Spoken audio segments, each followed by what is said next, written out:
air. Looks like they already prepared it for you. Yeah, thanks. Same thing with like Prescott, Arizona. That's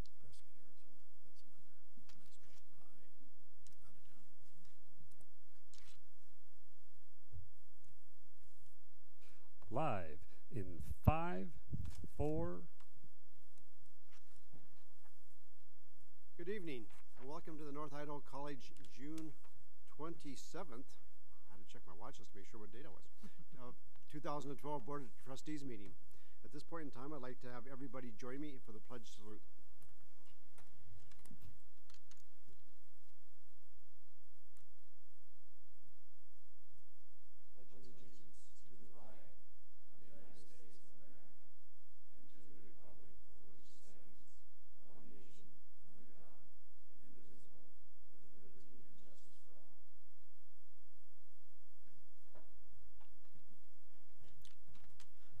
Thank you. If you looked at the agenda today, there was an executive session scheduled. There actually was not an executive session. We did not have any reason to go into executive session, so there was not an executive session.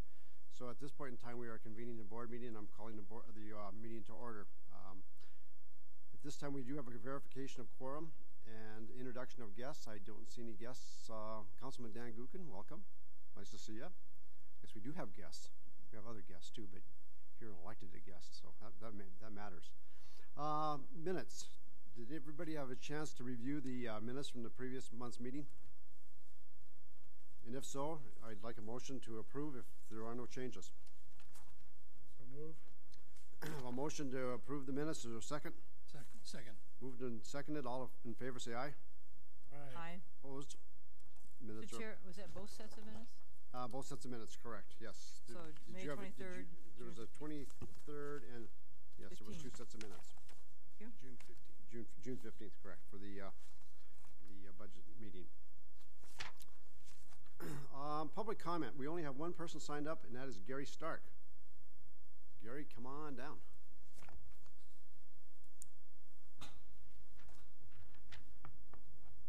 Ironman Mick, as you are, I heard. Thank you. Trustees, Dr. Bell, Mark Lyons. I just wanted to make a comment on the staff picnic, which is going to be July 12th at 11 o'clock, and I would really like you guys to show up for the picnic.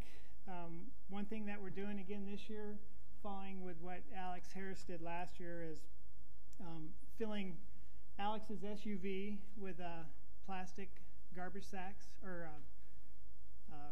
grocery sacks, and we will donate those to the food banks. And I have a Tundra, and we want to fill that Tundra also this year, and we'll disperse those to the food banks. And that's all I actually have. There's one other thing where Karen Hubbard is leading us this year, and we're going to have a replacement on our staff senate, and that is going to be Heidi Schrader.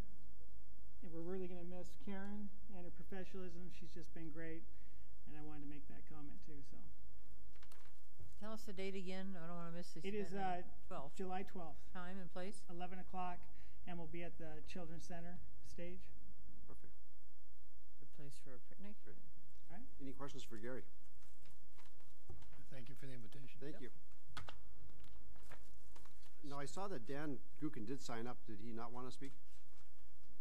He said, well, he signed up and the name was crossed out. Did he not want to speak? Okay. Okay. His name was here, then it was crossed out, so I wasn't sure. Okay.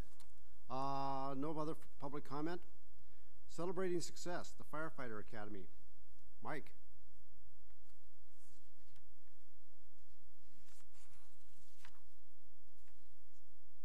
Yes, I'm Mike Myers. I'm the Dean for PTE as well as Workforce Education. I want to talk a little bit about celebrating success. And so, Mr. Chair, Board, Dr. Bell, I'm really excited to have this opportunity to work with Marie Price. And Marie has, over the last few years, been working with the various fire departments around the region. And to that effort, I think we've put together a really successful training program, as well as talking about some of the students that have come out of the program and gone on not only to join the fire departments, but help in the training. So it's been a very successful program. We're hoping it'll move towards degree program. It seems the trend is for degrees, AASs, in the fire science area. And so we're working very quickly to put together a credit program, and excited to introduce that this evening. So without further ado, we're going to show a little quick video, and then we're going to show a very quick slide and introduce our guests. Thank you, Mike. I'm going to show a video from the last couple of years of what they do in the Fire Academy.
And with that, let me have Marie talk a little bit more about the program very briefly. Thank you. Chairman Armand, Board of Trustees, and President Bell, thank you for the opportunity to share about the Firefighter Academy. We've operated the Academy since 2011. It's 240 hours of training that's both classroom and skills. We hold the Academy at the Coeur d'Alene Fire Training Facility on Ramsey and Kathleen. We have a memorandum of understanding with the City of Coeur d'Alene that generously offers that facility for us. The Academy consists of a Firefighter 1 certification course and a Hazmat Operations course, follows National Fire Protection Association guidelines, and it offers 5 rigorous examinations at the end. There's a written skills and live fire exam for the firefighter certification, and there's a hazmat written in skills. So the students undergo rigorous training. They have over 55 skills to learn, and the goal is for them to become certified by the International Fire Service Accreditation Congress. Why do we do this?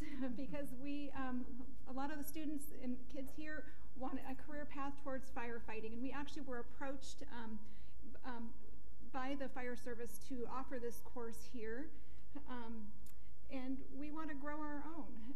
Here's an example of a student, Jeff Butcher. He's a graduate of Lake City High School. He is also a graduate of NIC. In 2008, he took the EMT, Emergency Medical Technician course through the Workforce Training Center. He was volunteering for Mica Kid Island Bay Fire Protection District. He was hired in 2010 with the Coeur d'Alene firefighters, and that's where he works now, and he now teaches for us. So, example of a homegrown student who was able to develop into a firefighter and now teaches for us. We really appreciate the collaboration that we have with the 3 local fire districts, Coeur d'Alene Fire, Kootenai Fire and Rescue, and Northern Lakes, where we get our instructors. In 2011, our class was 12 students that graduated. In 2012, we had 14 students that went through the training and the IFSAC certification. And today I brought with me several of them just to give you a brief overview of why this is important. They're not here to ask for money, just to talk about what is great about this program. And there is opportunity to earn a degree through the Fire Academy. The courses we offer there are 2 of several that are part of a package of courses that can be transcripted upon completion adding to that general education requirements, and the firefighters can earn a degree in fire service technology. They also have the opportunity to transfer that AAS to a Bachelor's of Applied Science through Lewis and Clark State College. So that's currently how they're able to earn a degree, and potentially later at some point we'll stand up a program in fire science here. So with that, I'd like to introduce Captain Bill DeReuter. He is our chief lead instructor. Also, we have here Chief Shepard, training officer from Kootenai Fire and Rescue, and Chief Warren Merritt, who is the new chief of Kootenai Fire and Rescue.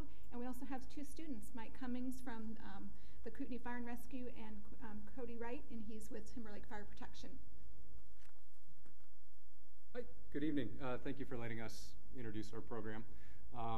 The Coeur d'Alene Fire Department saw a need for this in the local area, and we joined together with Kootenai Fire Rescue and Northern Lakes Fire for instructors, and we put this together to help the local students become competitive in the testing process.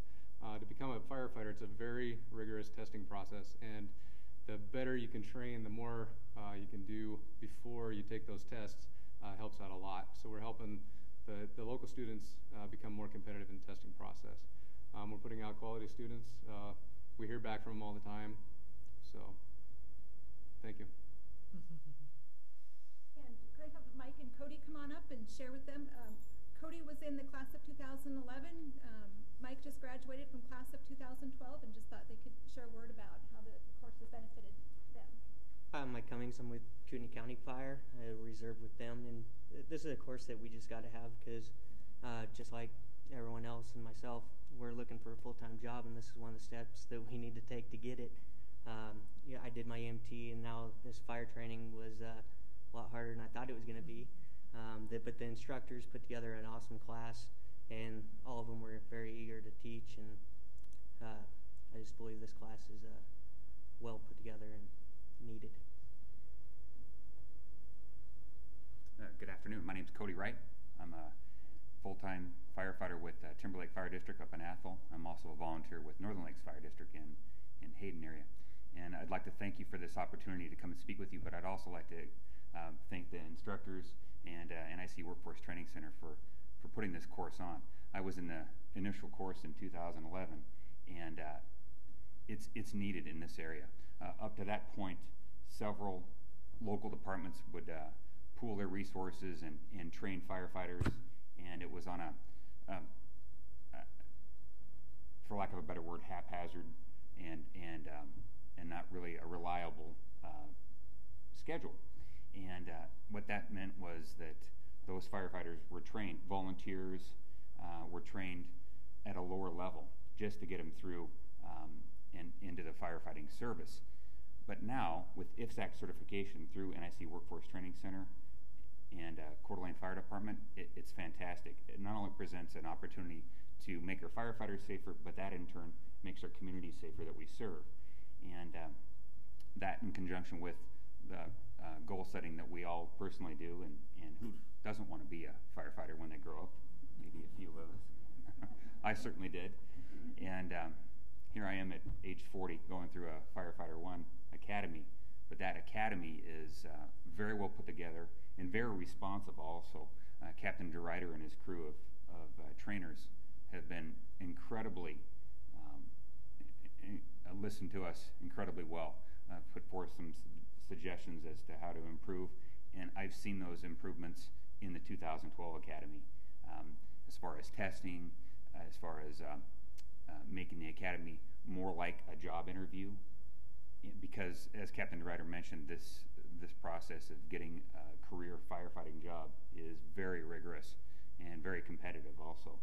So they've really stepped up the program, and you all should be very proud of that you have it here at NIC Workforce Training Center, right in the heart of Coeur d'Alene City. So thanks for your time this evening. Thank you. And Chief Shepard, he's Chief of the Training Operations at Kootenai Fire and Rescue. He'd like to just say a few words to close out. Good evening. Yeah, like she said, I'm the training chief with Kootenai County Fire and Rescue. For us, the value has been, in the past, we've always, brought on 25 to 30 guys in the and ladies at the beginning of the year, and then send them through the program, and it takes just a ton of work, a lot of man hours, a lot of training hours to get them through. I was really excited to see this program because now you end up with maybe a smaller group going through, but they come out with a lot more quality. And our instructors, the way it's set up, we still have instructors that participate in the training so that they can, it is kind of like a job interview because they're getting to work with them, see how they work, and then at the end, they basically know what their abilities are, and they can sit down and then offer them affiliation with us. And once they have affiliation with us or any other volunteer organization, then they can get their IFSAC certification and bring that on with the department. So it's been a really positive experience for us and has cut down on a lot of excess time that, as you know, there's always nowadays with the hose testing and the hydrant testing and just the constant job of keeping up on all of our upgraded certifications and everything. It's a constant battle to keep up. So I think with this program, we end up with a lot higher quality individuals that come to the department ready for us to put them right on the truck and put them to work. So I appreciate this program, and we definitely support it. So thank you. And finally, Chief Merritt. He's new to the area, so I have an opportunity to meet Chief Merritt. He comes to us from Bellevue, City of Bellevue, and we're really excited to have him here in Kootenai County. Thanks very much. I guess I wanted to maybe just share a couple of comments about what the future can look like. I grew up in Bellevue. I went through the Bellevue Community College program as well. Went through the Fire Command and Administration program, and there are a number of benefits. Having a local program really builds a solid foundation for the fire service future. It builds good employees, good individuals. It builds a foundation then to advance the fire officer ranks through quality education. You'll see over the time that a 2-year degree and certain sort of classes are going to be required for that promotional opportunity, so it builds better officers. Building better officers, building better firefighters, builds better leaders really for this area. The other tangible benefit is when we have fire lieutenants and fire officers and firefighters teaching at the local college, it makes them better employees as well, and so that enhances the level and the capability of the local fire departments.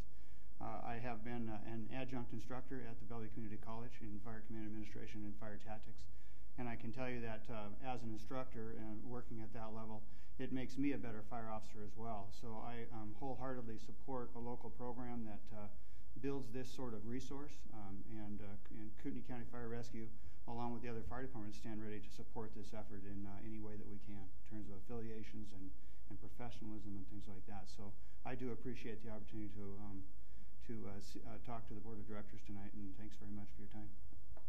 Thank you. Thank you.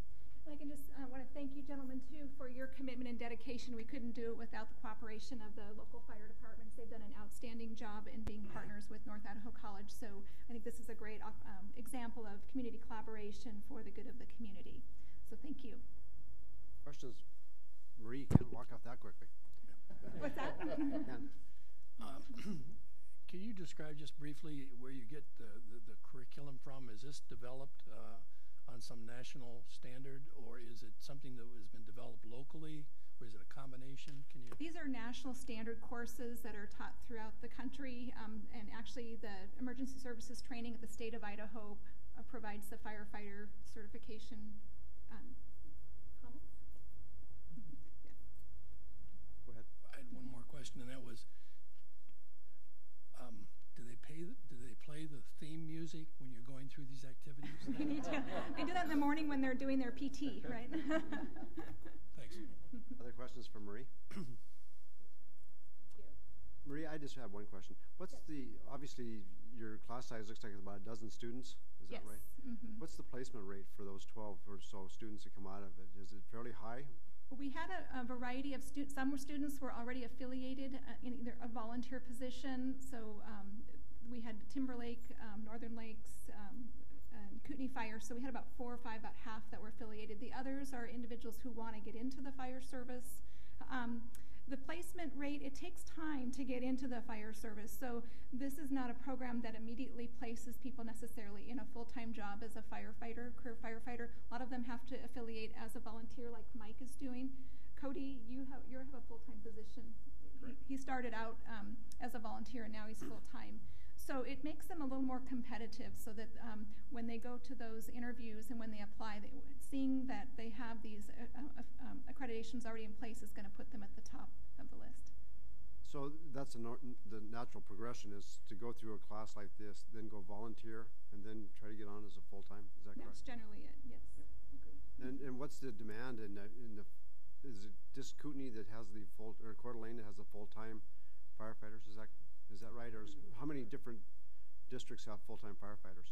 Well, there's 3 districts in Kootenai County: Northern Lakes, Kootenai Fire and Rescue, and Coeur d'Alene.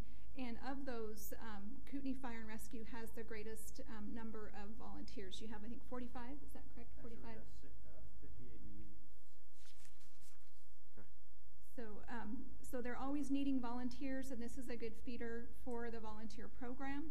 And then students can also take that IFSAC certification and apply at different areas. We have volunteers at Timberlake and Micah Kidd Island and some of the other. So we're not going to run out of demand out there anytime soon. Yeah, the forecast from Department of Labor is about a 20% increase in demand for firefighters in the next 10 years. Mm-hmm.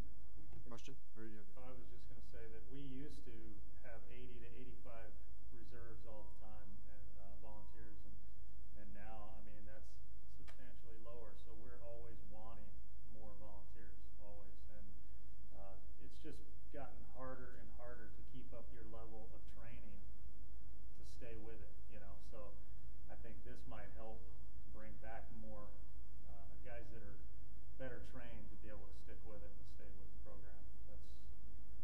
We're trying anything to try to get our numbers up, to get more. So yeah, there's a lot of demand. Some of the districts are requiring this type of training before you can even take the test for a full-time position. Yes. Okay.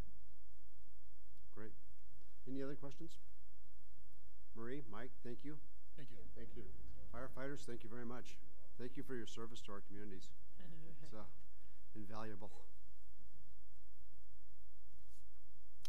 Special reports. K-Tech, I don't see Mark here tonight. Is Mark here? Didn't see him.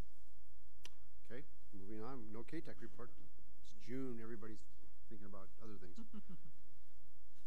Vice President of Resource Management, Ron Dorn. I hope that packet of paper in front of you is not of your report. It will be less than 2 minutes. I guarantee the board chair and the board of trustees for sure. I had a few topics to pick from, but the one I'm going to report on is the progress of the search to replace anyway, student services to replace Sheldon. We met today.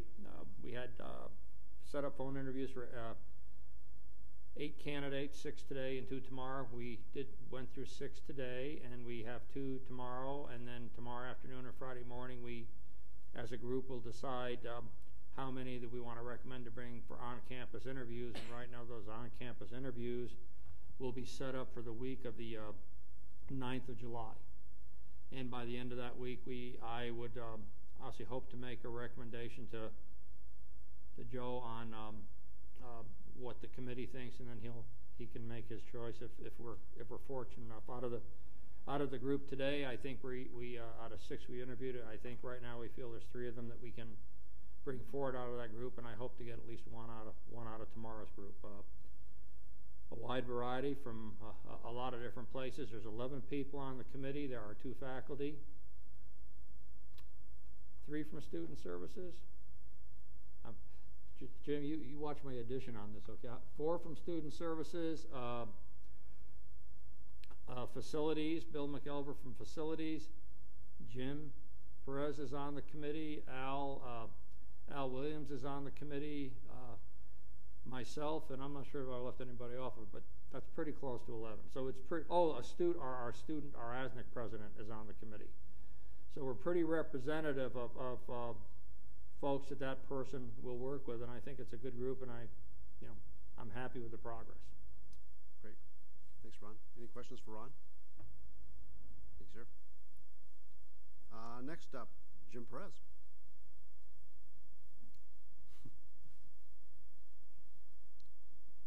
Good evening, Mr. Chair, members of the board, President Bell. My first couple of items are just some updates on some previous reports that I have made, just to give you some brief updates on it. One is regards to the Avista Business Entrepreneur Program. I reported here, I believe, last month that we had entered into an agreement with Avista to begin this program. But there are, of course, several steps in moving the program along. Well, on the 7th of June, the NIC Foundation voted to help support this program by agreeing to raise some funds for the scholarships that are part of this program. So there's also movement in getting this this program nationally recognized by joining a membership that is associated with this. So the program is gathering momentum. It's moving forward, and I look for great things to come out of this program. Second item, I think I also reported earlier that the Lucky Friday mine shut down back in December, and the result of that was some rather large layoffs. Well, what NIC did in conjunction with the Idaho Department of Labor, they developed a plan to help those miners that were willing and able to retrain. And it was decided that welding was the best way to do that, because part of the reason the mine shut down was the condition that it was in, and it needed some major repairs, and welding was going to be needed there.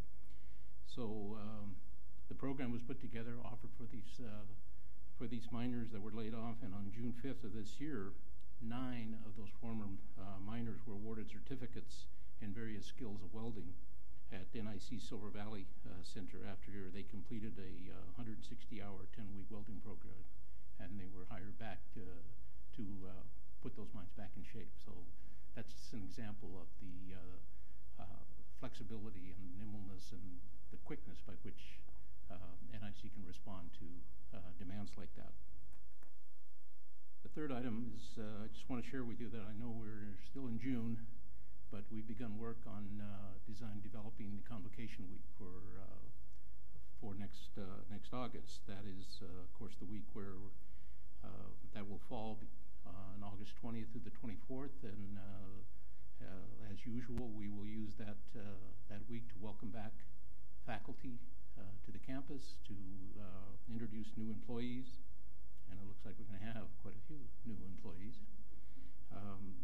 And of course, we'll also take that opportunity to showcase major initiatives and programs that we'll be working on during the upcoming academic year. So again, August 20th to 24th, put it on your calendar. And the final item I had for you, I continue to learn more and more about NIC, and I haven't heard anybody talk about this, but the other day I was at home reading the morning paper, Spokane paper, and I come across this article, Literacy Ambassadors. And I know this isn't particularly part of the instructional area, but I was just fascinated with this when I learned that the NIC wrestling team, for the past decade, they have collected books and distributed them to all 10 first grade classes in the elementary schools here in Coeur d'Alene. Every year, they donate 500, 600, 700 textbooks or books to these classrooms in an effort to increase the literacy and the reading ability for these first graders. And this year, they reached a milestone of having donated 10,000 books. I just think this is exceptional. And like I said, I never heard anybody speak about this program, and I continue to learn and be impressed with the great work that's being done here. That concludes my report, unless there's any questions. Questions for Jim? Thank you. Thank you. Next up, Mark Browning, Vice President of Community Relations.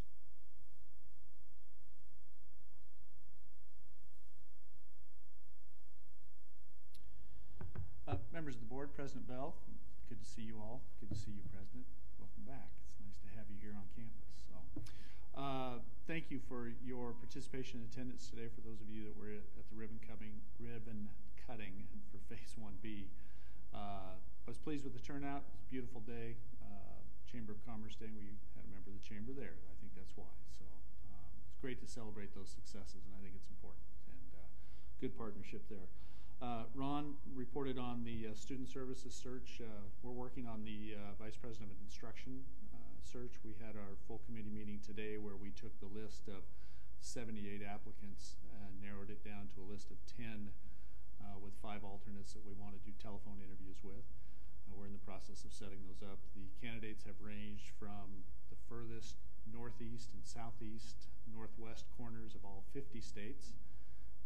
Many local candidates as well. We're really impressed by the caliber of folks that have expressed their interest to come be a part of our family here at NIC, and we're very much approaching it from that mindset that this is someone that we're going to bring into our family and what can they bring to the table.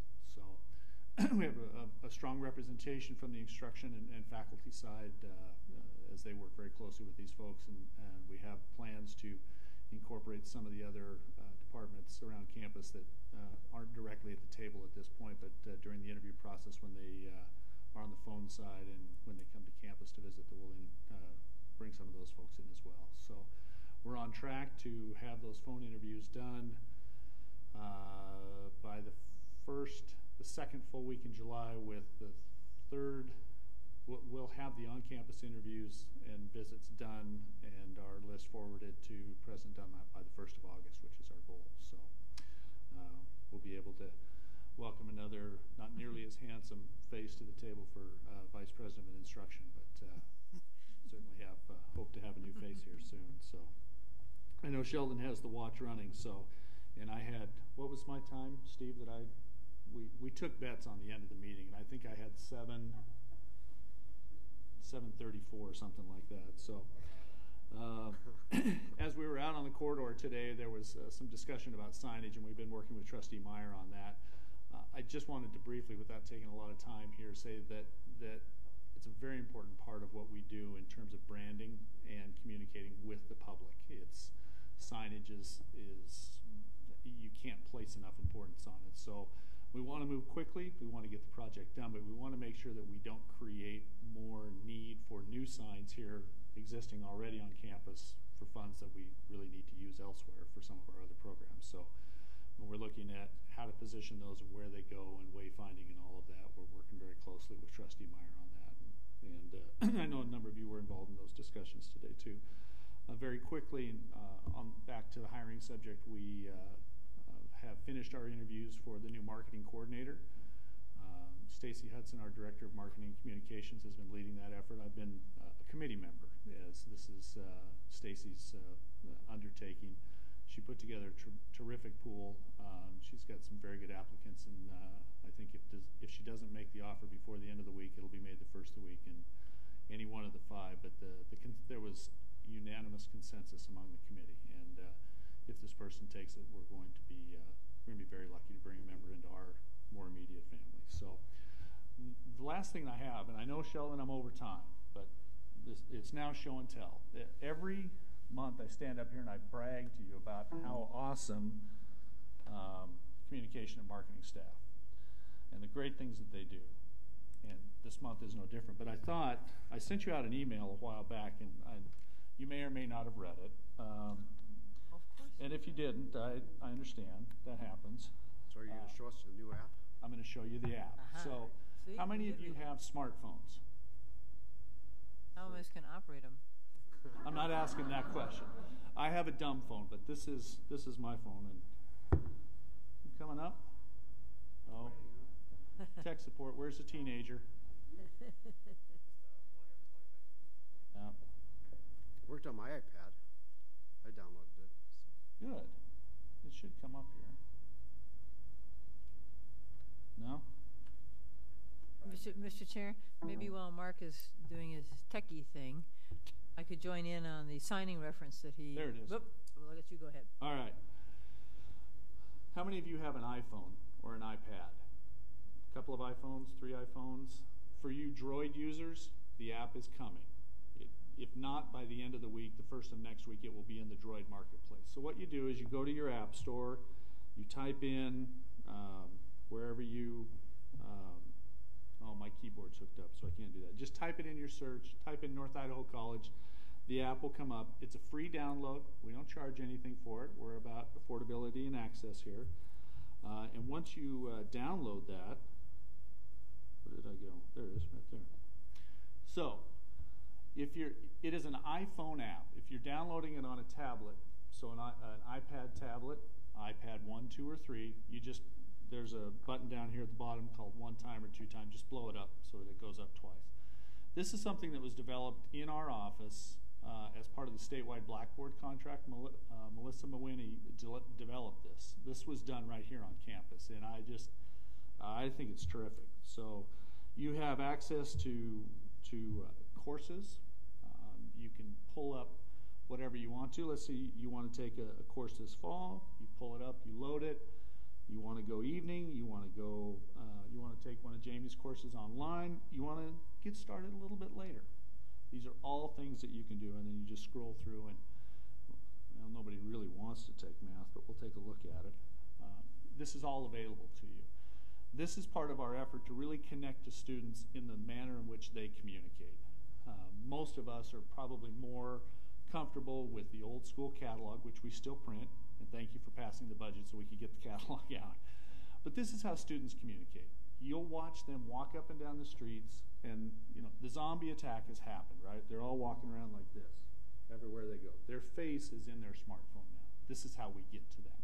This gives them access to courses, to schedules. They can watch the videos that we produce. Everything is now available right here on the app, and it's all loaded, and it was developed right here. So we're very proud of this. We're ahead of the game in terms of some of the other institutions that are out there. We've done a soft launch and just kind of put it out there to folks that we know. It's available. If they're searching in the App Store on iTunes, you'll find it. We plan a bigger launch this fall when students are getting ready, a little closer to come to campus, that we'll get it out there with them. We're just kind of working through some of the bugs, and we really, quite honestly, haven't found very many yet. So it's been a great success for our department. We're really proud of it. And Melissa and Chris just did tremendous work, but it's been part of that Blackboard contract that we did statewide with everybody, and it's really given us a platform to work on. So I wanted to show you that it works pretty easily. It's a lot easier than trying to walk it through on an email, and you get so used to moving things up and down with your finger that don't do what I do. Now I sit at the computer at work, and I'm trying to do that on the screen, and Steve gets upset because I call IT and I'm like, the computer isn't working. I'm swiping and nothing's happening. So this everything is becoming gesture-based now. So are there any questions about the app or anything else that we brought up tonight? I know I'm way over time. I apologize. Judy. Since you're already over time, so we justify it. If I may, I'll just finish up what you mentioned on the signing. Sure. Which was one, as the board has said, Ron and I are working on the signing for the entranceway to our new area. And as we visited with Mark about that, as you described, Mark, and a consultant was visiting with us yesterday, said, this is a remarkable opportunity to name this entire area. And that was one of the areas that as a board we need to come back to terms with. And Mark, we have some more ideas from today's walk around for ideas to actually what the sign should say, plus where it should be and what it should look like.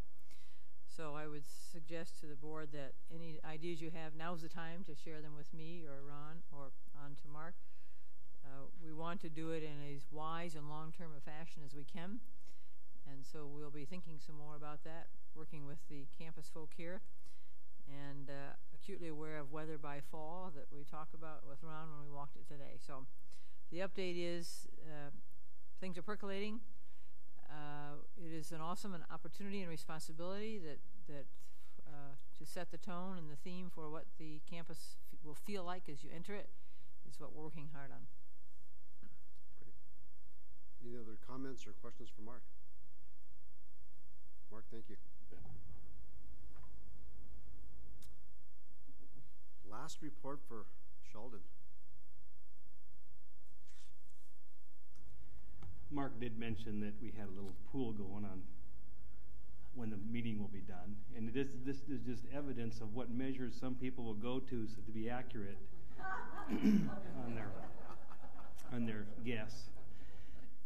I just want to use my time tonight to thank many of you, and then I also want to just do my final student advocacy, if you will, since that's what I've done, I think, a lot of my career. I want to thank Priscilla for her support and for giving me opportunities here, and leadership opportunities and training opportunities, and really a great working environment. So thank you very much. It's good to have you back. I want to thank the President's Cabinet members that I've worked with. They've continued to, I think, prove that you can have a lot of fun doing really good work. So I don't think it has to be one or the other, and they've been a lot of fun and great colleagues and no doubt lasting friendships. Student services staff just continues to amaze me. Just probably the hardest working group of people that I've worked with. Really continue to be very student-centered, and I've never heard them say we can't do that.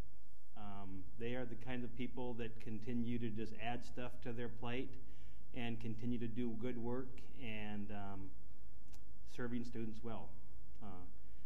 I appreciate my instruction colleagues, the division chairs, the deans.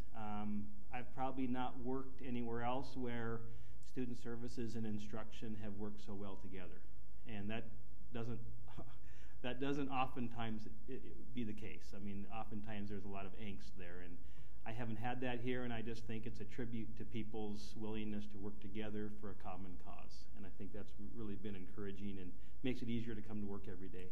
A lot of good friends and colleagues. We've been here for a short time, but still hard to say goodbye.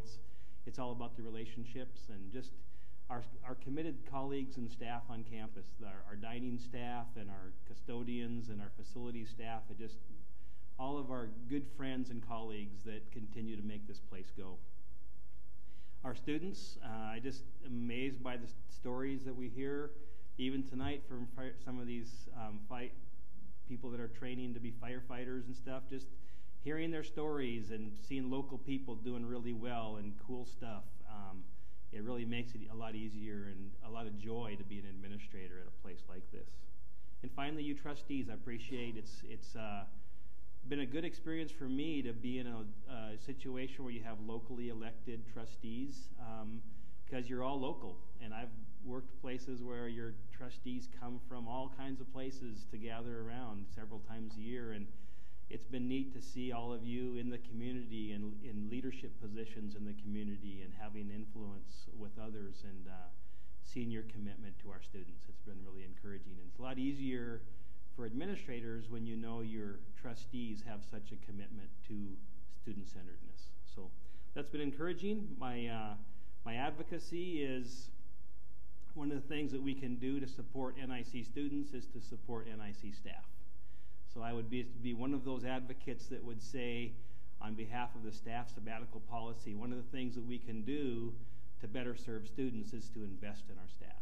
And we have a lot of staff. We haven't added our staff, numbers like we've added student numbers. And I think it's important that we recognize our staff and the good work that they do.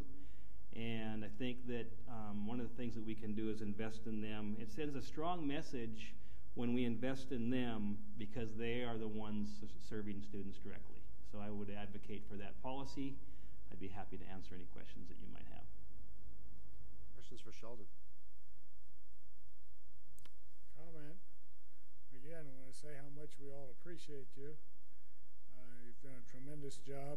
I hear from different people all over the campus how much they've appreciated you and how much you're going to be missed. And we just trust that as you move on that you'll be used in your new job and you'll do a great job, and it'll be very fulfilling for you and the faculty, staff, and students that you work with.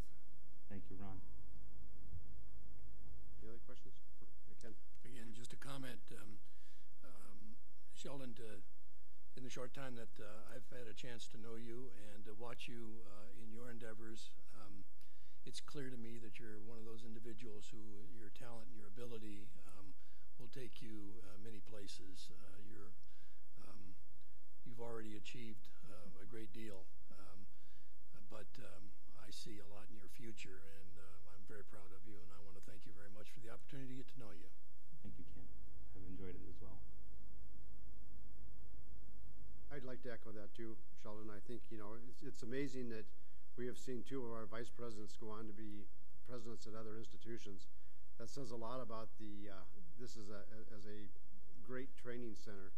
And I think it takes a great president that has the ability to have the confidence to stretch people the way that Priscilla has with everybody on this campus. Sometimes I think you get stretched because of circumstance. Sometimes you get stretched because of need. But whatever the reason, I think it served all of us well to see people like yourself be able to learn and go on to that next level. I can just wish you the best. As you go on to your next presidency. It's a first-time presidency for you. Well, it's not. It's actually not. Second time, yeah, for you. And just the best wishes, and I hope it all works out well for you. Thank you, Mick. Appreciate You've been a great servant here. Thank you. Thank you. Thanks, Sheldon. Yeah, thank you. Priscilla.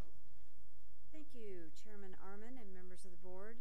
I've several things in my report this evening I'd like to mention to the board. First of all, I want to congratulate those of you involved in the Phase 1B ribbon cutting today. That's very exciting to get this river road pushed out to Northwest.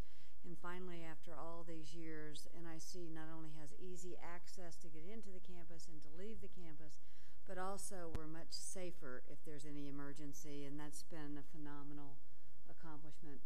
As I've been out in the community, I hear constantly how fabulous this project looks. The new artwork, the roundabouts, the landscaping, and just how it's changed the look of this area tremendously. So I wanted to comment about that, and again, congratulations to those involved in coordinating the event. I don't know, I guess it was in April, I was in Washington, D.C., and one of the regional chamber fly-in meeting. Christine Johnson, who's the chancellor of the Spokane Community College District, was at that fly-in with me, and at that time we started talking about how NIC and the Spokane colleges, especially Spokane Community College, might begin to collaborate more in offering programs in the health professions using the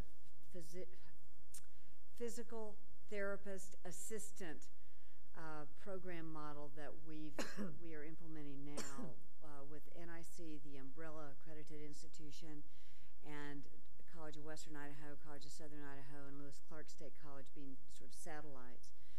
She and I both thought we had a lot of opportunity to look at other kinds of programs, surge tech.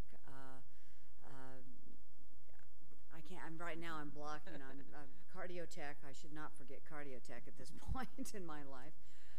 But various things. So we set up a meeting which occurred a little more than a week ago.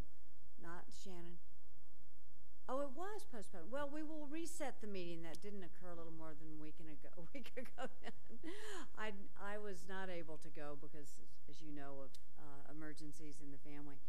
But Lita and Dr. Burns and Dr. Perez will continue to work towards that end. I also met with Dr. Dunlap a few days ago, and he and I talked about the opportunities, and he thinks that there are a lot of there's a lot of potential for doing something jointly between the two colleges, with one college being accredited and the other being the satellite in various areas, especially as the medical corridor is built out and the demand increases. So I'm hoping that that will go forward after my tenure ends here. Also wanted to mention that when we were in Sandpoint for signing of the lease, which was a very exciting ceremony, I took the opportunity to meet at the request of some people in the arts community with a few people from that community to talk about how NIC and Sandpoint could begin collaborating and partnering on the visual and performing arts, whether it would be NIC bringing some of our productions to Sandpoint, dramatic and musical, doing art courses and providing both non-credit and credit instruction in art, in music, drama, and jointly working towards some goals in the arts area, which, as you know, is a huge thing in Sandpoint. And they're very excited about NIC being there and really looking forward to how we can grow the arts community with the community members and the college working together. So started those conversations. I have left notes for Dr. Dunlap so he can follow up as his time allows. I also wanted to mention that I got a letter recently. Dr. Nord talked about food services, and so have many of us over the course of the years I've been here. I just wanted to bring one more item to the board's attention, and we had an ISTEM conference here recently. That's science, technology, engineering, and math commerce here. And one of our participants is a secondary special education teacher in the Genesee School District. She has special dietary needs, and she contacted the dining services prior to attending just to say, hey, you know, could you help me out a little bit? And she wrote this letter saying, my gosh, everybody, I mean, she names everybody there. Eddie, Jan, Teresa, Steve, Amber, Dana, Joanne, Shang, Mary, and Matt. Just a joy to work with, and how they just bent over backwards to make sure that she had the food she needed. And even at the end of the day, baked her gluten-free brownies, so she had a treat. So my thanks, Lanny and Matt, to all the work that you do to make people happy. And then the last thing is, of course, this is my last meeting, my last, well, it's my last time to be at this table with the board. I won't promise I'll never be at another board meeting, but because you never know what will happen. And I wanted to take a few minutes to once again thank some folks and make a few comments. I've had numerous opportunities to make comments, so I will not go on like I have done at other times, whether in the press or on the TV show or at the board meetings or at our parties. But I would be remiss if I didn't once again say thank you to the President's Cabinet, the current President's Cabinet, and the former President's Cabinet. And by the way, Mick, actually we've had 3 Vice Presidents go on to presidencies. That's true. Eric, first-time presidency at Cascadia. Jay, first-time presidency in Northeastern Junior College, and now Sheldon going to Corbin. It's been a great great group to work with, this current cabinet and the former cabinet, which included John Martin, who just walked in the room. It's been, as Sheldon said, it's amazing to work with a group like that where we can get so much done and still have fun doing it. I tied into my last President's Cabinet meeting yesterday, and they're just a joy, a delight to be with. So my thanks to all of you, and John, that includes you too, for what you've done to make my tenure here at North Idaho College so delightful. And of course the faculty and the staff whom I've worked with very, very closely and whom I cherish as professionals in this area dedicated to student success. And the board, as I've said before, for giving me the opportunity to be at NIC, to provide leadership over the last 5.5 years, and just to work with you has been a wonderful experience for me. Mark, I'd be remiss if I didn't say the same about working with you. We've had many more conversations than I think I could ever recount, working through many, many legal issues, whether it be personnel issues, liability issues, policy issues, etc. And we've always managed, I think, to come up with solutions that have been right for the college, right for the students, and couldn't have done that without your help. So this 5.5 years has been a very productive time. I think we've accomplished a tremendous amount at NIC. We've taken a lot of new directions. We've taken steps in a lot of new directions. We've accomplished many, many goals. There are many things left on the table. And I was happy to turn over a list of things to Joe when I met with him a few days ago. And I will be turning over to him files on each and every one of the PC members, so he'll know what we've been working on. So again, thank you very, very much for this opportunity. I will miss this college tremendously, but I'll be in the community and I'll still stay tied in. Thank you. Any questions or comments for Priscilla? Ken? I guess I want to say personally, I've gotten to know you a little bit. We, from time to time, have had our disagreements, but I have learned to and come to admire many of the skills and abilities that you brought to play to make this college what it is. And we've remarked on one of those today in terms of your incredible ability and insight in selecting people to not just support the college, but to support your endeavors and to support the ongoing ability of this college to meet its mission. So I want to thank you very much for your service.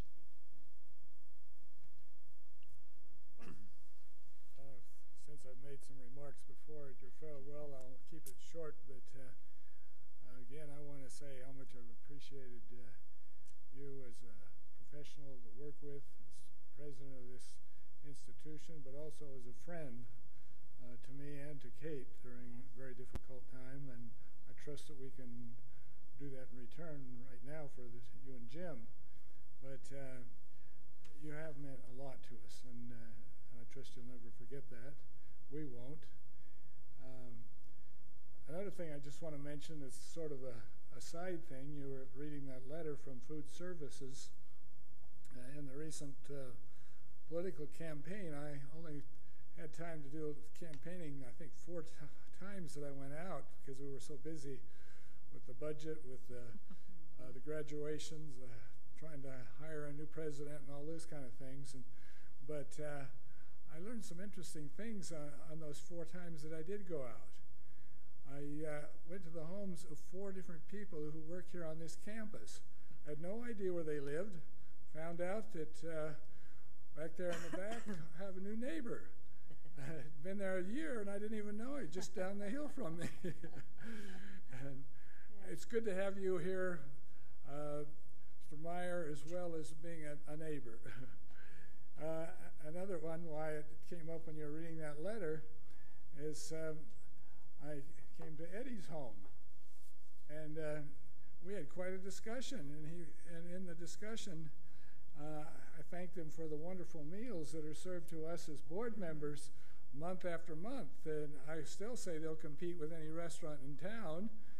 And he told me that he's worked for several big hotels and different kinds of hours and great pay, but he says he's never worked in a place that was more fun than working here, and he enjoys the challenge of new types of meals and recipes, and we were the beneficiaries.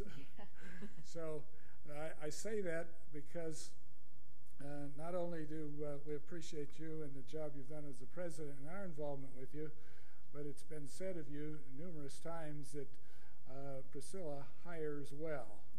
And I think we would all agree with that by the different ones that I've got to know, as well as every one of you that are sitting in front of us, and many of you seated in the seats behind.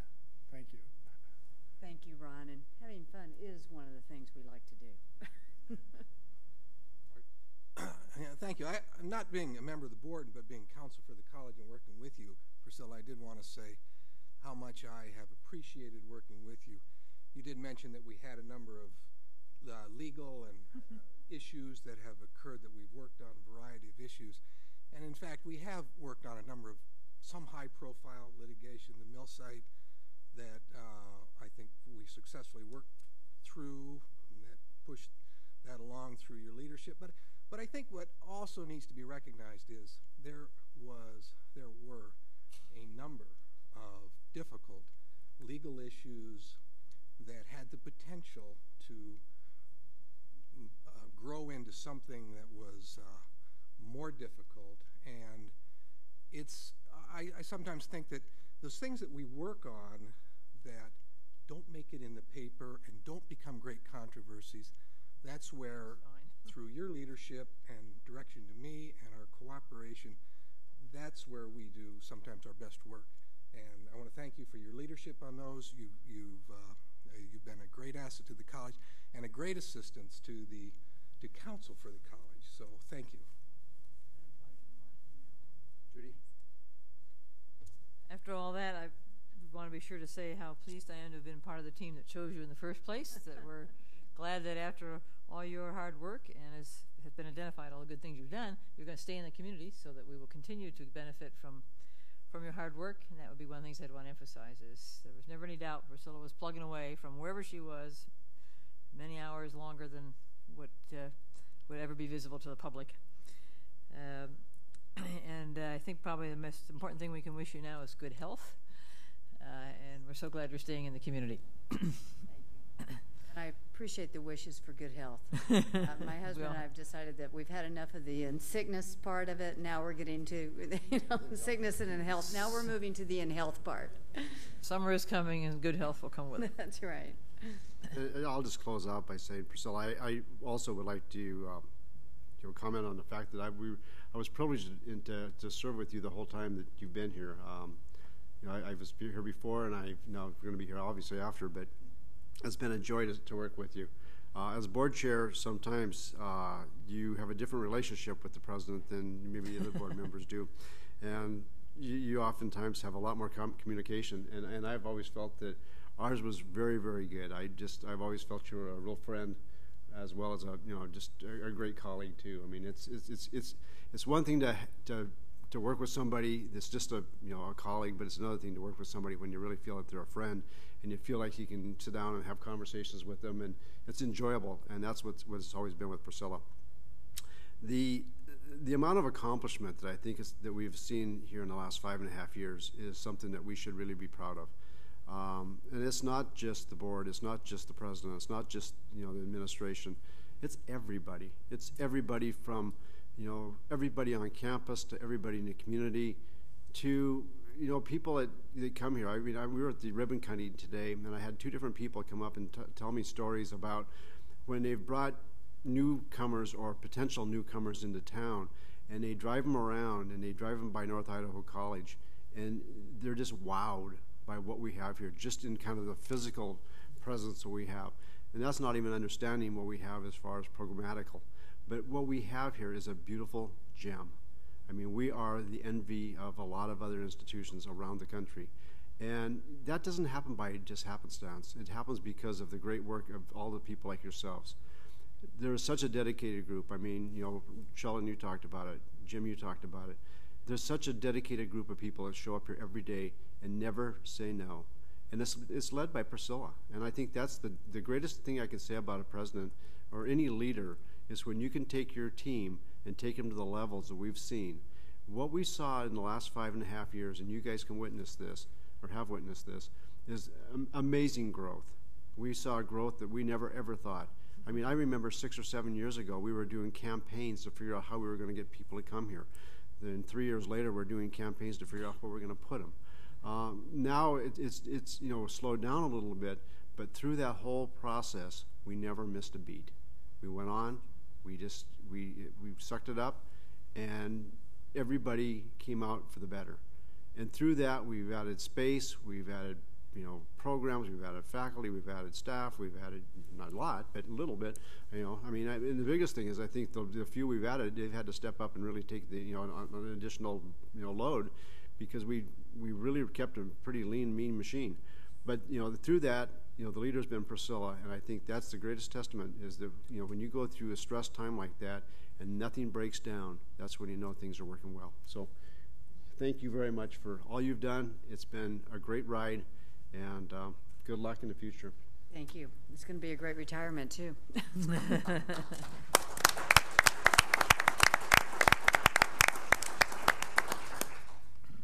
Okay, now we have to move on to business. Okay, old business. We are now to the second reading of the staff sabbatical policy. Alex Harris.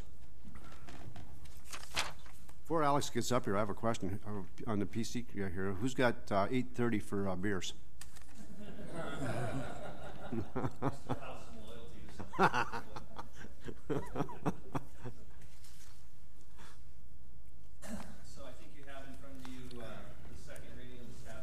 Sabbatical policy, which since we last met, we were able to address some of the concerns that the board had, and them in front of Mark, and had some correspondence with Ken, and respectfully submit to you again the staff sabbatical policy with the full support of staff. This is these, Ken, go ahead. As Alex mentioned, since the last reading, or the first reading, we've had a chance to look at this.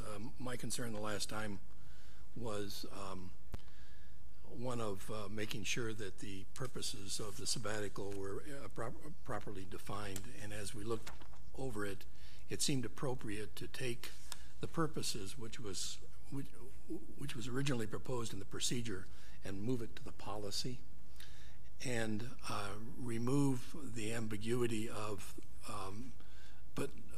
the language where it says, but will not be limited to. And so what we've done there is, I think, in your packet, a modified policy which essentially moves the purposes from the procedure into the policy and removes that language that I just quoted. And I guess I would like to make a motion that we amend the policy that was first presented at the last meeting to reflect the changes that are on the policy change contained in the packet. There's been a motion to amend the first reading policy. Do I have a second? Myers seconds. There's been a motion and a second. Is there any discussion? So I'd like to just make a comment, and I do not mean this comment in any way to try to derail a vote on this, because as Alex knows, I am a very strong supporter of this, and I really would like this passed before my tenure runs out. But I do want to just call the attention of the board to the fact that the Senate, which recommended this policy to the board, has not seen this change. I know the staff has, the staff assembly members, and that Alex has their support. I do not think the Senate will have any objection to this. Normally, what we would do is take this back to the Senate and say, how does this work for you? And if they have any objections, we work out the objections. They won't have an objection. They wouldn't have an objection, and I have absolutely no hesitation in saying that on behalf of the Senate.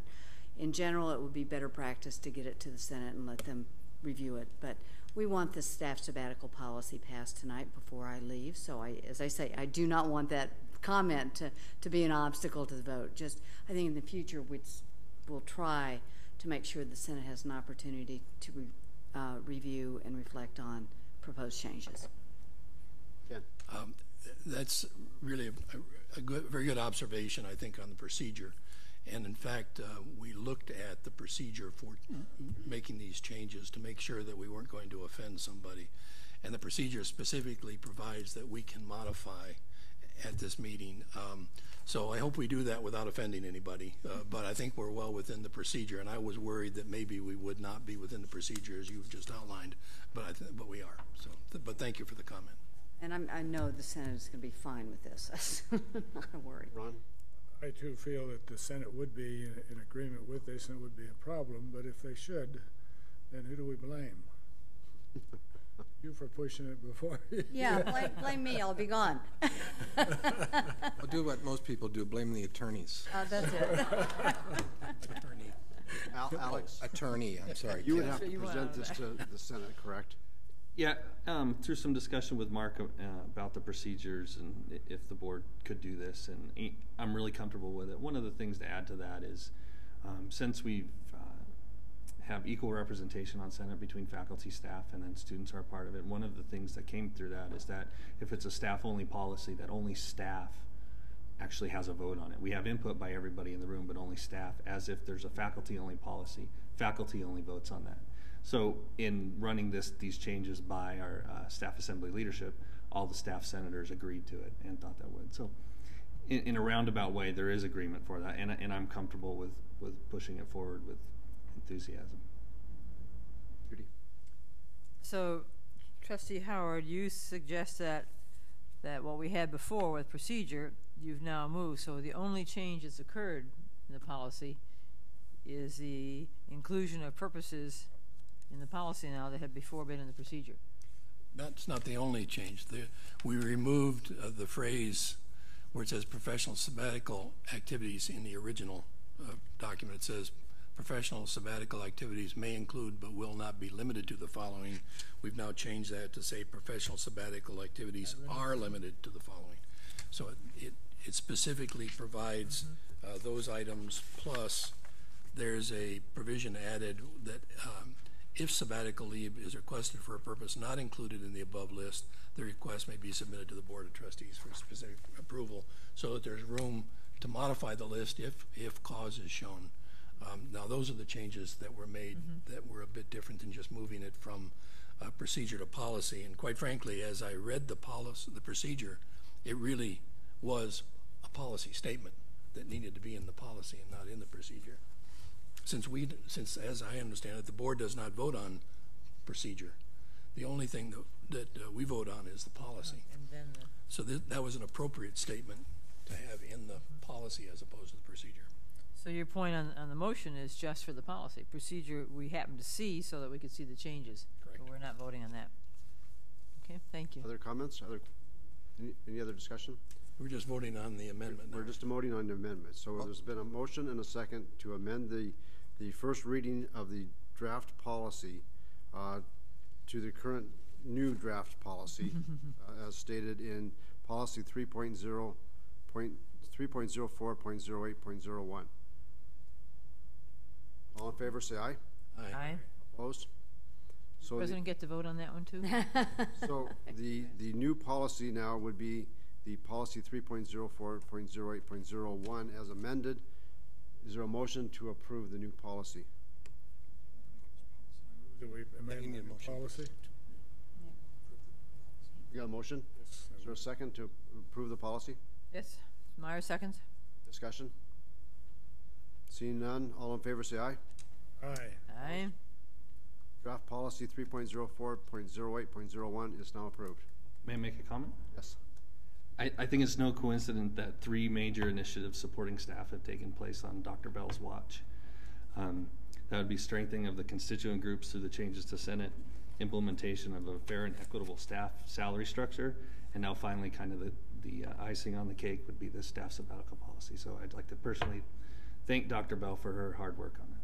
Thanks. Thank you, Alex. It's been a pleasure, as you know. Loved working with you. Okay, moving on to the second tab 2, second reading of the board meeting schedule for 2012-2013. At this point in time, we have the second reading for the Board of Trustees meeting schedule. The only change I've had requested was Trustee Meyer asked if we would possibly look at the August 22nd, 2012 meeting and changing that from that current date to the date of August 29th, 2012. Is there any concern or any problem with that? Shannon, you're looking at me. Do you have any concern with that? Actually, the one thing we thought about it would be, this is right close to the start of school. It would give us an extra week. It looks there's a possibility I might be out of town, and I think you're going to be out of town. Mm-hmm. So if we could move it back a week, that would help.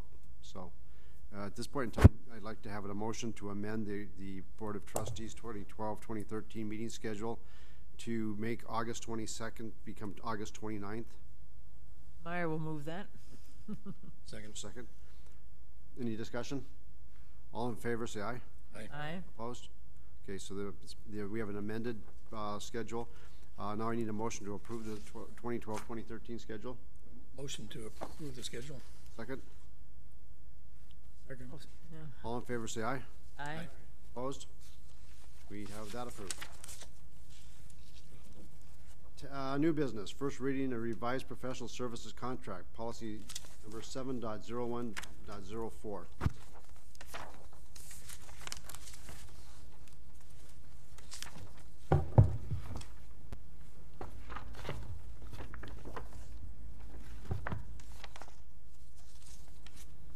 Board Chair, board members, in tab 3 you have before you something similar in what the college is trying to do to what you just did. We're trying to separate out procedure and from policy. And 7.0104 is a policy for awarding professional services contracts. And it would be advisable to separate out the policy from the procedure, leaving intact the board's authority to write the policy. And again, I think before you and the policy that you have behind the tab, it shows what we have for procedure, and the lined out items are what we propose go into a procedure instead of staying in the policy. And for clarification, for discussion, the revised procedure clarifies that the president and the vice president for resource management are the only college employees authorized to sign contractual obligations by delegated authority on behalf of the Board of Trustees. And with that, I up for comment. Questions for Ron concerning this? Ken? I have a question. That last comment you made, that this revised policy, proposed revised policy, authorizes the president and the vice president, yourself, to sign these. I don't see that in this policy at all. It went into the procedure. It should have been in the. It should be in the policy. Okay. So we need to add something to this policy. We need to add something to the policy. Yes. All right. And I'm sorry. Go ahead. The other thing that I quite frankly have a little bit of concern about is that this concept of contracting for professional services seems to be open-ended, and there are some examples here, but there are no limitations on the kinds of professional service contracts that can be entered into without board approval. And quite frankly, as it stands now, I think I would vote against it, because I'd like to see some kind of definition of what the extent of this authority is, because my fear is that ultimately making contracts for professional service contracts can sometimes imply approval also, or delegation of authority to engage in activities and contracts which the board may not have had an opportunity to review and authorize. So since this is the first reading, I think we can probably, I'm happy to get together with you and with Mark Lyons and see if we can't put together some language that addresses those two concerns, the one defining the authority, and also hopefully trying to describe a little bit better the the limitations, if you will, of the professional service contracts that it's authorized. Any other discussion? Just a question. Judy. Well, this is only the first reading, so we're not necessarily delaying it, because the second time around could be right. So the timing doesn't goof you up on anything you need to know now. No, not really. I think what we normally do at the college for really a matter of 2 months really wouldn't tie anybody's hands to do what we normally have to do. I'm trying to think on the horizon. Nothing. I can't think of anything or many things, if anything, that we would be signing like this over the course of the next 2 months. The only thing I'm aware of that's going to go out for bid again, but it won't happen the next 2 months, is the audit for the following year. It's due up for RFP, and that'll go out sometime later on. So it's again this will be done by the time I have to sign something like that again, and again there's nothing out there that I'm aware of right now, and if it is, it's easy enough to get a hold of folks and get it done. There's nothing that we can't do that we can't make it happen. So I'm comfortable with it for now. Ron, there's no other place in policy that dictates how professional service contracts are awarded, as far as time length, as far as bidding. You need the not in policy, process. but there is in procedure. I basically just rewrote that not too long ago. When I did I wrote it before I did the RFP for the refinancing the bonds. So I'll get that as part of the deliberations we have. But yes, I have limits on what we can award, and really ties to what state statutes, limits on professional services contracts and bidding procedures for the college, what has to be informal, what has to be formalized, and how that procedure works. So I have that, but that is all in procedure. And that has been going over, for the most part, that's been going over with our council. But I can bring that as part of what we, to help define what we're talking about here. Mark, you got a comment? Yeah, I did want to say that I think when we address board policies and college procedures to enact policies, and we're talking about delegation of authority, I think it's important that that when the Board of Trustees delegates its authority to the administration to do something that is by statute a board function, that needs to be in policy. It can't be in procedure. I also did want to comment. Policies generally, unless they are internal board governance policies, go through the policy on policies, if you will, and are reviewed and subject to input and approval by the Senate. We might give some more consideration to a policy like this, and probably at some point review this with the Senate, because it seems to me that this is probably not something that the Senate would want to or feel the need to comment on, since really it does deal with a delegation of board authority to the administration for something. So I think maybe at some point, doesn't have to do it now, but at some point in the future, the board and the administration should consider working with the Senate to get an agreement that this policy can be transferred to an internal governance policy. So that's all I wanted to say. Any other comments? Judy? Just confirming the fact, as you mentioned, Ron, that because we don't meet in July, we'll see this again at the end of August. That timing is still fits. It's fine.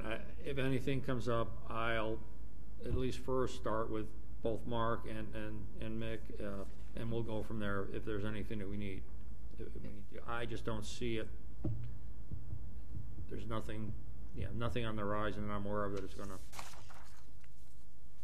need this. Hope not. Yeah, I hope not. Right. Okay, moving on to tab 4, development agreement on phase 1B of the education corridor with LCDC. It's probably ironic that we're having the discussion on a development agreement, considering we had the ribbon cutting this afternoon. Like getting pregnant and getting married. Thanks.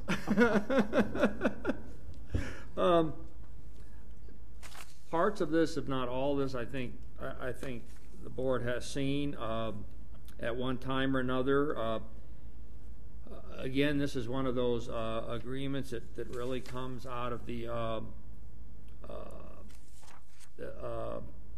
project side that deals with LCDC. This is not something that's developed by North Idaho College to give the LCDC. It comes the other way, and we have talked about this. I think the thing that probably is of most interest to the board now that we know the project's done, and again, we have had this discussion, is the financial impact of this on the college, and I think this is something that the board has been aware of as we've gone through this project. And I think you can see the results of that today. The landscaping and the lights and the $125,000 that was half of the $250,000 that came to that project that LCDC was going to give us, that we said they could keep as part of this project. So and we have, I think we've held to that. I have yet to, actually we haven't held to it. I've yet to pay the bill for that. It's sitting on my desk, but it's ready to go out. So again, I don't see anything here. I wish, like everybody else did, that had happened at the beginning of the project, but I feel comfortable that since we have been aware of it all along, that I would recommend that the board on a first reading pass this agreement. Mr. Chair. Yes. I had a question, Ron, on the agreement, page 5, item 14, talks about termination. This development agreement shall terminate upon completion of phase 2 improvements and develop performance of its duties and obligations hereunder. What role do we have in determining that determination? Because you were describing this as an LCDC oversight project. Mm-hmm. Yes. On phase 2, as we do on phase 1, our facilities, namely Gary Stark, is a large part of this project, is with them every meeting and when they do things like punch list, he goes through and with them with the walk around, and they talk about the things that look, at least from our standpoint, that are acceptable or not acceptable in that project. So again, I think, and I'm going to have to ask Gary on this one, I don't think the punch list for 2, I know it isn't done for 1, it isn't done for 2 yet, is it, Gary? No, okay. So it is not done yet, so a project's not complete, and I know that the LCDC, no, not on this one, but it is not complete at this point in time. But we have as a college, from what we know right now, Judy, we have very little concern, at least on phase 2 right now. And my point asking the question was just a matter of control, that we are part of that. We are. And so it doesn't get terminated unless we agree that it's done to what we thought was going to happen. Thank you. Ken? Well, just following up with what Judy was talking about, this is a contract between us and LCDC. This does not contractually bind any of the other contractors to us. So our remedies are against LCDC. They can do whatever they want to do with regard to releasing that if they do it. Right. And our remedy would be against LCDC. So I hope that they're cooperative in terms of making sure that we're okay with the status of the construction before they release the contractors and subcontractors from their obligations. But because right now under this contract we don't have any control over that. Well, we have Ken, we have attended all the construction meetings, weekly basis. We have been a part of that, and I'm I'm comfortable. Gary will go with them when they do the walkthrough, and they will, and have in the past. I feel comfortable they will address our concerns based on the contract that they let to the contractor do the project. I believe we're okay with that. Any other discussion? The materials we have don't have the attachments of the exhibits A, B, which was the engineer's drawings, the project site, and the plans and specifications.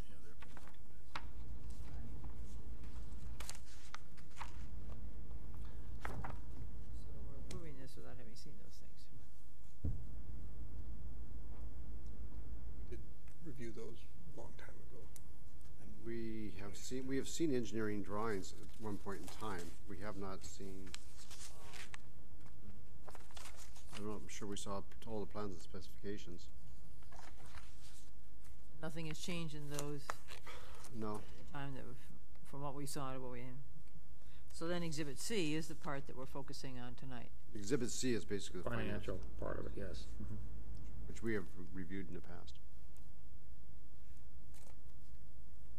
Is it the pleasure of the board to have a motion to approve this?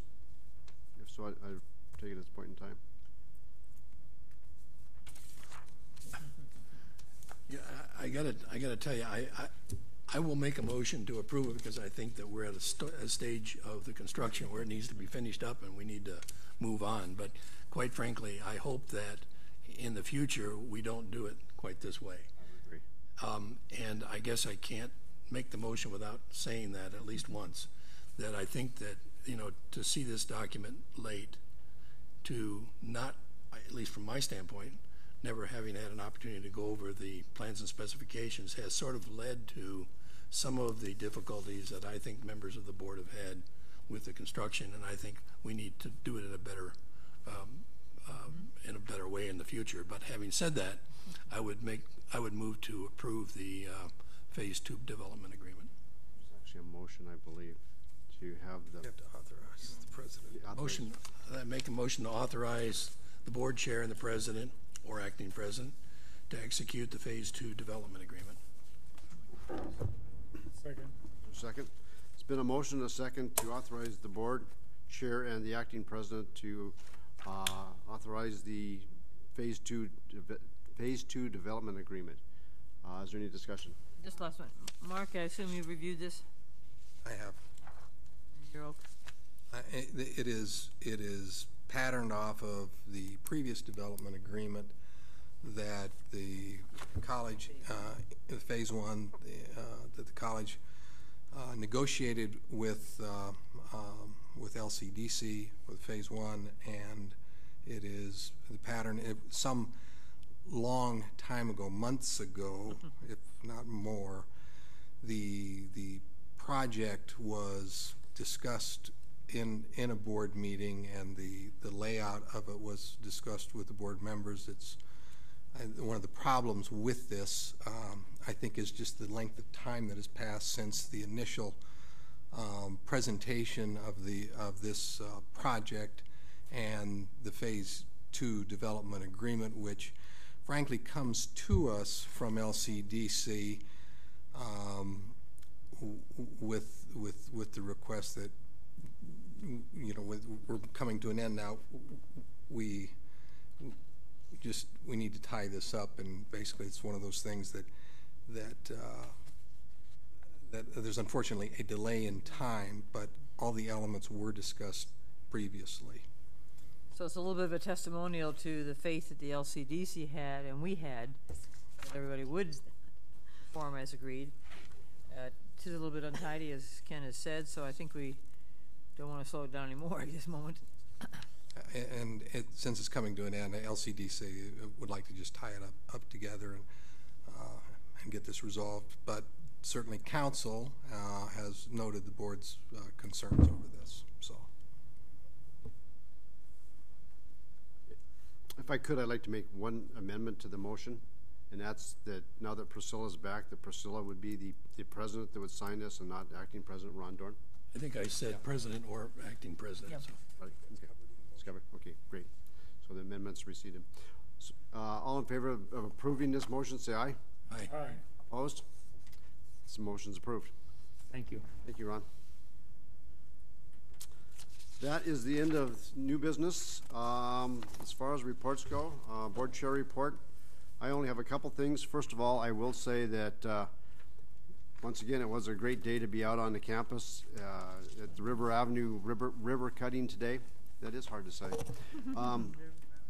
It was just an amazing event, and it's the second time that we've been fortunate enough to have a ribbon cutting. We did the ribbon cutting for the Hubbard Avenue construction. That was amazing also. And as a number of the speakers spoke today, it was evident that the number of years ago when this Board of Trustees decided that in their great wisdom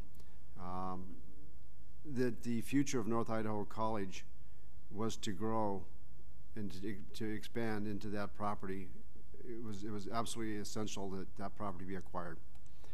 A lot of heartache and a lot of concern went into that decision at that point in time.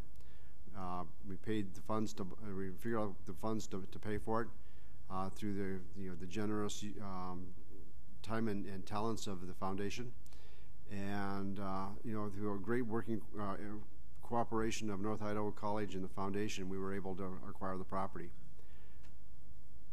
But I think we all knew at that point in time that if it wasn't for LCDC and the city as partners, that property would probably be a mill site with no buildings on it and just flat brown dirt for a long period of time. We were out walking on that today, and I'm sure a lot of you drove in here today on that property, and it's beautiful now. I mean, it's still not complete. We still have some landscaping to do.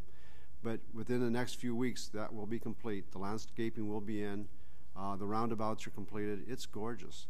And I think everyone in this room that's been involved in that needs to take a bow, because it's been a great cooperative project within a lot of different groups. And when you have a ribbon cutting, it's kind of the culmination, but it's been a fun process to watch. I know I've been really excited to watch the whole thing as it's evolved over time. And I think back to some of the meetings we were first talking about acquiring the property, and now it's complete, and it's so fun. And as I said in my remarks today, the future of that is not for us. It's probably not even for our children, but it's probably for our grandchildren, our great-grandchildren, who will have the chance to see that property, have buildings built on it, the campus evolve over time. And the greatest part of that is we're going to have the opportunity for those children, those students, to stay in Kootenai County or in Coeur d'Alene and go to school here, either at a 2-year or 4-year institution, and get their higher education right here without having to leave, and probably stay here for the rest of their lives. So that's the great part about it. So it was a wonderful event today. The second thing I have a comment on is tomorrow we have an annual event that's just always a great time, and it's just a great celebration, and that's a joint meeting between the Board of Trustees and the Foundation Board. It's a chance to celebrate the outgoing board members of the foundation. The North Idaho College Foundation and Rael they're just great partners. We couldn't possibly do the things we do on this campus without the support of the foundation. And tomorrow night we'll have a chance to celebrate with them and once again recognize all their efforts for this past year. And last but not least, I could not leave this without saying we have a drawing coming up in about 2 weeks, and we have some tickets for sale. So anybody that is listening out there or is in the audience that decides they would like to have a chance to win a house, buy a ticket. You cannot win unless you buy a ticket. Actually, there are other great prizes in addition to that. There are great prizes in addition to that, but you cannot win any of the prizes without buying a ticket. It's like the person that says, I wish I could win the lottery, but never buys the ticket. You can't win unless you buy a ticket. So buy a ticket. So it's a great opportunity. It's a great fundraiser that supports a lot of events on this campus. So if you have a chance, talk to Rael. And that is all I have for my board chair comments, and I'll open it to remarks for the good of the order. Seeing none, 7:45, 7:40. Cool. Who's the winner? 7:40. 39. Okay, we need a judge up front. That meeting's adjourned.